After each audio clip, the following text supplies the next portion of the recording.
Hello and welcome back to my channel. Today I would like to talk about Canna plants, and these are all tropical plants, member of the Cannaceae family or the order Zingiberales.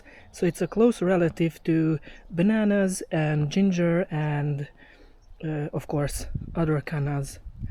So these are dwarf cannas, member of the Cannanova or Canova series.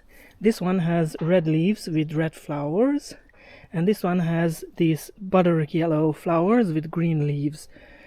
And I would like to show you that these plants are really marsh plants.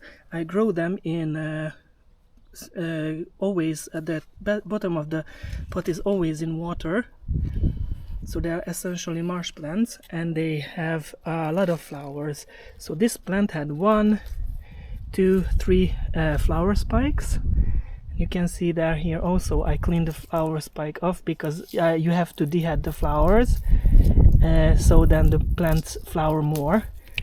And these are the beginning of the seeds.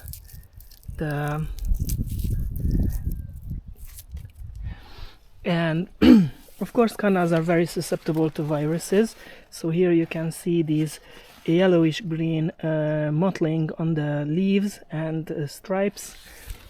And there are also tall cultivars. This big red leafed one with red flowers is called red king humbert, and the other one with the orangish flowers is most likely called Canna edulis. And the Canna edulis can be grown from seed. And here you can see that Canna edulis had 1 flower spike here, a second here, a third, a fourth, and now the 5th is flowering, and there's a 6th inside its sheath. There are other marsh plants I grow, and these are also from Canova series. This is an orange one with green leaves, and this also can flower a lot, and I encourage plants to flower more when I cut back the spent flowers. And I also grow some curcuma, turmeric, also in standing water. The pot is always in standing water, and the same is with caladium, frog in a blender. This is also a tropical plant, and it likes a lot of moisture. So I grow cannas in these pots filled with coir, and I give them so they are heavy feeders, so they need a lot of feeding and a lot of water in summertime. And before that I grow them in pots in coir. I planted them outside in the soil, but they tend to grow better in coir because it's much more water retentive.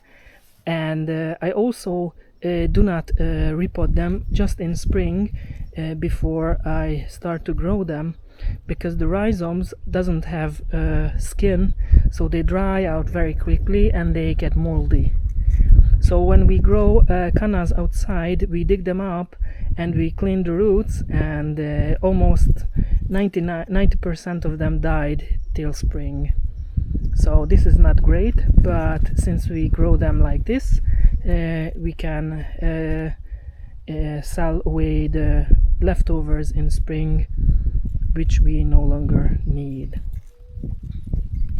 So thank you very much for your attention. See you next time. Goodbye.